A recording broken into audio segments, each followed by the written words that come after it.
नडगाव ग्रामपंचायतीच्या हद्दीमध्ये असलेला नडगावपासून आपल्या बेलपाडा गावापर्यंत हा रस्ता येतो आहे. रस्त्याची अवस्था खूप खराब आहे. काय सांगाल, प्रशासन लक्ष देतं आहे का? तर खूप दिवसापासून हा रस्ता खराब आहे. आम्ही खूप दिवसापासून वारंवार त्यांना सांगत राहतो का रस्ता आमचा खराब झाला आहे, रस्ता आम्हाला बनवून द्या. पण कोणी प्रशासन लक्ष देत नाही आमच्या रस्त्यावर आणि काही बोलतसुद्धा नाही का तुमचा रस्ता मंजूर झाला आहे की नाही झाला आहे. खूप आम्हाला त्रास होतो या रस्त्यामुळे आणि गरोदर बाया जाणारे येणारे यांना पण खूप त्रास होतो. आमची मुलं कामावर जातात, रात्री बेरात्री येतात. पाण्यानं भरलेला खड्डा त्यांना बरोबर समजत नाही.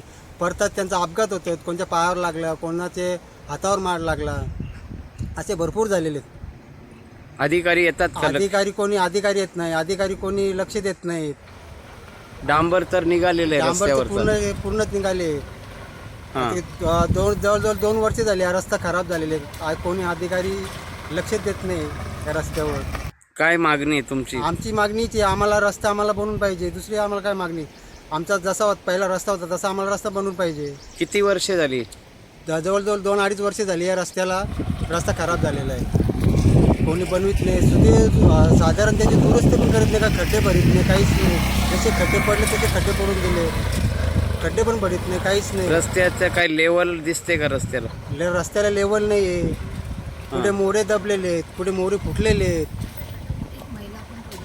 एक महिला पडली होती. गरोदर बायांना जायला त्रास होतो, रिक्षामध्ये गाडीमध्ये न्यायला त्रास होतो त्यांना. आम्हाला सुद्धा गाडी चालवायला त्रास होतो.